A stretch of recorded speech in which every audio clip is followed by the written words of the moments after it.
मेरे अंदर ये प्रवृत्ति रही है कि मैं अपने प्रीवियस अटेम्प्ट्स में जो गलतियां करता था उनको राइट डाउन करता था और उनको इम्प्रूव करने का निरंतर प्रयास करता था। प्रथम प्रयास में दर्शन शास्त्र में मैंने क्या किया था कि मुझको कई चीज़ें समझ में नहीं आई थी, तो मैंने या तो उनको छोड़ दिया था या उनके आगे या उनको रट लिया था। लेकिन दूसरे प्रयास में हमें समझ में ये आया, प्रश्नों की प्रवृत्ति को देखते हुए, खासतौर से प्रश्न पत्रों के, कि विषय जो है, जो भी टॉपिक हैं आपके सिलेबस में, उनको पहली बात तो सबको तैयार करो, किसी को ये मत सोचो कि ये परीक्षा में नहीं आएगा इसको छोड़ देते हैं। और दूसरी बात, उसको पहले से सरेंडर उस पर मत हो जाओ कि ये तैयार नहीं किया जा सकता है। ऐसा कुछ नहीं है आपके सिलेबस में जो तैयार ना किया जा सके। और ऐसे ही मौक़ों पे जो कोचिंग संस्थान हैं, जो अच्छे मार्गदर्शक हैं, उनकी भूमिका महत्वपूर्ण हो जाती है। अच्छा शिव, आप अपने सफ़र के बारे में बताइए कि आप कैसे आए, आपका क्या बैकग्राउंड था, आपने कैसे एक आम लड़के से, किसी गांव से निकले हुए लड़के से एक IAS बनने तक का सफ़र तय किया। वास्तव में मैंने इंटरमीडिएट किया था साइंस बैकग्राउंड से। उसके बाद में घर वालों का और मेरा यही मानना था कि अन्य लड़कों की तरह अगर आप बायो ग्रुप से हैं तो आपको डॉक्टर बनना चाहिए, अगर मैथ्स ग्रुप से हैं तो आपको इंजीनियर बनना चाहिए। तो मैं भी PMT की तैयारी करने के लिए लखनऊ आया। तो PMT की तैयारी के दौरान मैंने ग्रेजुएशन में एडमिशन भी नहीं लिया, लेकिन उसके कुछ ही समय बाद हमें ये रियलाइज़ हुआ कि जब तक तैयारी कर रहे हैं तब तक साल बर्बाद करने से बेहतर ये है कि ग्रेजुएशन कर लिया जाए। तो उस समय तक हर यूनिवर्सिटी के फॉर्म निकल चुके थे, तो कहीं भी कोई गुंजाइश नहीं थी एडमिशन की। तो ऐसे में कानपुर यूनिवर्सिटी से मैंने करेस्पॉन्डेंस कोर्स के माध्यम से BA में एडमिशन ले लिया। उसके बाद में 1 साल PMT की तैयारी करने के बाद मुझे रियलाइज़ हुआ, खासतौर से मैं एक दिन गया वहाँ मेडिकल कॉलेज में, तो वहाँ देखा जो लोग MBBS कर रहे थे वो देखे कि हमसे भी ज़्यादा पढ़ रहे हैं। तो मुझे लगा कि अगर एक बार काफ़ी मेहनत करने के बाद इतनी पढ़ाई आगे भी करनी पड़े तो ऐसे करियर का चुनाव करने से फ़ायदा क्या है। तो वहाँ से मेरा जो है वो माइंड चेंज हो गया और वहाँ से मैं किसी अल्टरनेटिव की तलाश में निकल पड़ा कि और क्या रास्ते हो सकते हैं। उसी दौरान हमारे यहाँ जिलाधिकारी सीतापुर में आए थे श्री आमोद कुमार। उनकी कार्यशैली ने मुझे बहुत अधिक प्रभावित किया। तो मुझे लगा कि ये एक ऐसा करियर का विकल्प है जो मेरे लिए एक बेहतर विकल्प साबित हो सकता है।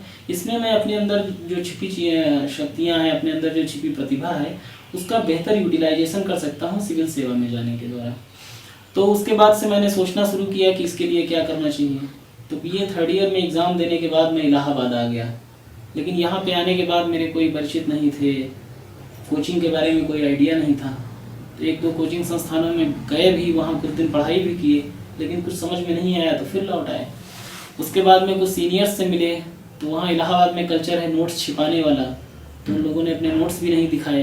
तो फिर हमने अपने आप से मेहनत की, किताबें लाए, उन पे अपने आप से नोट्स बनाने शुरू किए। लेकिन मेरे अंदर ये आदत थी कि जो भी मैं बनाता था उसको मेज पे रख देता था सामने, और जो भी आता था उसके सामने रख देता था कि यार पढ़ो, देखो कैसा लिखा है। तो इलाहाबाद में एक अच्छी आदत ये है कि लोग अगर आपका नोट्स पढ़ते हैं तो सबसे पहले उसमें कमियां ढूंढते हैं और ये कमियां बताते हैं आपको। तो जो कमियां बताते थे उनको मैं ये सोचता था कि यार क्या इन्होंने सही बताया है, और अगर वो सही बताते थे उसको इम्प्रूव करने की कोशिश करते थे। तो इस दौरान मेरी राइटिंग स्किल जो है वो डेवलप हो गई लिखते लिखते। और उसके बाद में फिर 2006 PCS का पहला एग्ज़ाम दिया प्रीलिम्स का, तो उसमें हो गया सिलेक्शन। उसके बाद में लगातार प्रारंभिक परीक्षा, मुख्य परीक्षा निकलती ही रही।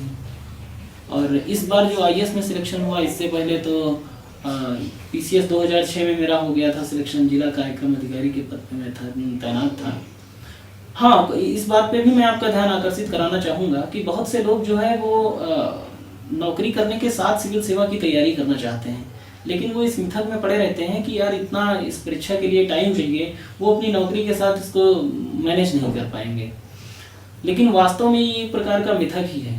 हाँ, तैयारी के लिए समय निकालने में कुछ मुश्किल ज़रूर होती है, लेकिन ऐसा नहीं है कि ऐसे लोग सफल ही नहीं होते हैं, बल्कि हकीकत तो कुछ और ही है। अगर मैं अपने बैच की बात करूँ तो यहाँ पे 70% से ज़्यादा लोग ऐसे हैं जो पहले से कहीं सरकारी नौकरी में थे या कहीं प्राइवेट जॉब कर रहे थे, वो उसके साथ ही तैयारी किए और अंततः सफल होकर यहाँ आए। दिक्कत समय को मैनेज करने में होती है, लेकिन उसमें अगर समय का बेहतर तरीके से प्रबंधन किया जाए, और ख़ासतौर से जो आपके एक्सपीरियंसेस हैं जॉब के दौरान, अगर उनको आप मुख्य परीक्षा और साक्षात्कार में अपने अंकों को बढ़ाने में करें अगर, तो काफ़ी हेल्पफुल रहेगा। जैसे इस बार के इंटरव्यू में अधिकांशतः मेरा इंटरव्यू मेरे सर्विस को लेकर के रहा, तो उस पर सवाल पूछे गए। दूसरी बात, उस पर मैं इंटरव्यू बोर्ड को सेटिस्फाई करने में सक्षम रहा। दूसरी बात, जब आप फील्ड में जॉब कर रहे होते हैं तो आपको कुछ व्यावहारिक अनुभव ऐसे होते हैं जो कि काफ़ी काम आते हैं आगे चल करके प्रशासन में भी। और जब आप इन बातों को मुख्य परीक्षा में अपनी कॉपी में या इंटरव्यू में साक्षात्कार बोर्ड के सामने रखते हैं तो उनको लगता है कि ये कहीं ना कहीं से परिपक्व मानसिकता का व्यक्ति है जो कि प्रशासन में बेहतर कर सकता है। तो मुझे लगता है कि जो किसी गवर्नमेंट सर्विस या प्राइवेट जॉब के साथ तैयारी करना चाहते हैं उनको समय प्रबंधन पे ध्यान देना चाहिए और इस बात पे ध्यान देना चाहिए कि जो उनकी लर्निंग्स हैं ड्यूरिंग जॉब उनको वो अपने मुख्य परीक्षा और साक्षात्कार में अंक बढ़ाने में कैसे यूटिलाइज करते हैं। अच्छा शिव, एक चीज़ और, कई बार लोगों को लगता है कि मैं बहुत अच्छा नहीं हूँ, मेरे हाई स्कूल में 45% आए हैं या 50% आए हैं या 55% आए हैं, मैं फर्स्ट क्लास नहीं हूँ, मैं विद डिस्टिंक्शन नहीं हूँ, तो ऐसे बच्चे भी तैयारी करें या ना करें, बहुत बुद्धिमान होना ज़रूरी है क्या इस परीक्षा के लिए? देखिए, एक बात मैं एकदम साफ कर देना चाहूँगा कि इस परीक्षा के लिए एक्स्ट्रा ऑर्डिनरी ब्रिलियंस की आवश्यकता नहीं होती है और ऐसे लोग अगर आते भी हैं तो देखा ये गया है कि वो असफल हो जाते हैं, क्योंकि उनमें सोचने का एक ही सीधा दृष्टिकोण होता है, उनमें फ्लेक्सिबिलिटी बहुत कम होती है, अपनी ही चीज़ को वो मनवाने पे तुले होते हैं। तो ऐसे लोग एकेडमिक फील्ड में बेहतर कर सकते हैं लेकिन सिविल सेवा में बेहतर नहीं कर सकते हैं, क्योंकि यहाँ पे फ्लेक्सिबल अप्रोच वाले व्यक्ति की आवश्यकता होती है जो तरह तरह के लोगों से अपनी रिलेशनशिप डेवलप कर सके, तरह तरह के लोगों की समस्याओं को समझ सके, उसके अनुरूप वो सॉल्व दे सके, थोड़ा प्रैग्मेटिक हो। तो इन सारी चीज़ों की आवश्यकता होती है। जो एक्स्ट्रा ऑर्डिनरी ब्रिलियंट होते हैं उनमें अक्सर इन गुणों का अभाव देखा जाता है। मैं नहीं कह रहा हूँ कि वो सिलेक्ट नहीं होते हैं या उनको सिलेक्ट नहीं होना चाहिए, लेकिन ये अक्सर देखा गया है कि ऐसे लोग परीक्षा में अंतिम रूप से सफल नहीं हो पाते हैं। कुछ लोग सफल भी हो जाते हैं तो वहाँ अपनी सर्विस के दौरान प्रॉब्लम क्रिएट करते देखे गए हैं। तो मुझे ये लगता है कि सिविल सेवा परीक्षा में सफल होने के लिए औसत IQ और एवरेज एकेडमिक कैरियर अगर है तो कोई भी व्यक्ति जो है सिविल सेवा में सफल हो सकता है और मैं खुद ही इसका जीता जागता प्रमाण हूँ। मेरा एकेडमिक कैरियर औसतन 60% के आसपास रहा है, हाई स्कूल से लेकर के और MA तक। उसके बाद मैं अपने आप को एक्स्ट्रा ब्रिलियंट भी नहीं मानता हूँ। हमारी एकेडमिक एजुकेशन भी किसी बड़े IIT, IIM, दिल्ली यूनिवर्सिटी या JNU जैसे संस्थान में नहीं हुई। इवन मैंने तो प्राइवेट पढ़ाई करके तब इस परीक्षा में सफलता प्राप्त की।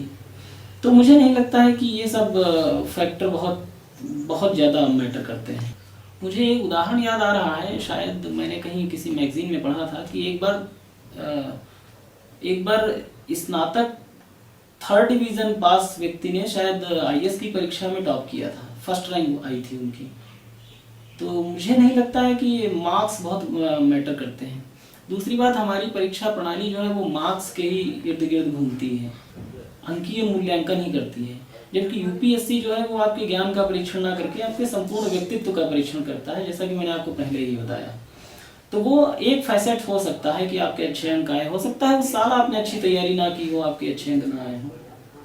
तो बहुत से फैक्टर होते हैं। मुझे लगता है कि तैयारी के लिए किसी बहुत अच्छे एकेडमिक रिकॉर्ड की कोई आवश्यकता नहीं है। ये भी संभव है कि जो आपने इस बार लिखा है वो एग्जामिनर को पसंद नहीं आया है, अगली बार आप वो लिखें, अगली बार एग्जामिनर को पसंद आ जाए, ये भी चीज़ें हो सकती हैं। हाँ, ह्यूमैनिटीज़ के सब्जेक्ट में थोड़ा बहुत सब्जेक्टिविटी होती है, लेकिन अगर आपने सही चीज़ों को लिखा है, प्रैग्मेटिक सॉल्यूशन सुझाए हैं उसके लिए, तो मुझे नहीं लगता एग्जामिनर आपके मार्क्स काटेगा, क्योंकि वो भी जो कॉपी चेक कर रहा है वो भी एक रेशनल प्राणी है, वो भी इस चीज़ों को समझता है, तभी वो कॉपी चेक कर रहा है UPSC की। तो खासतौर से इलाहाबाद में बहुत बड़ी समस्या है। वहाँ के लोगों में इतनी रिजिडिटी डेवलप हो जाती है कि उनको लगता है कि जो मैं जानता हूँ वही अल्टीमेट है। अगर इस बार मेरे अच्छे मार्क्स नहीं आए, इसका मतलब वो जो एग्जामिनर कॉपी हमारी चेक कर रहा था उसमें इतनी योग्यता नहीं थी कि वो मेरी योग्यता को समझ सके।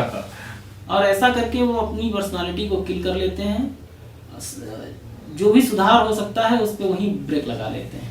तो मुझे लगता है इस एटीट्यूड से बचना चाहिए कि एग्जामिनर को पसंद आया कि नहीं आया। अगर आपने अच्छा लिखा है तो एग्जामिनर को जरूर पसंद आएगा। और मेरा पर्सनल एक्सपीरियंस है कि जब मैंने अच्छा लिखा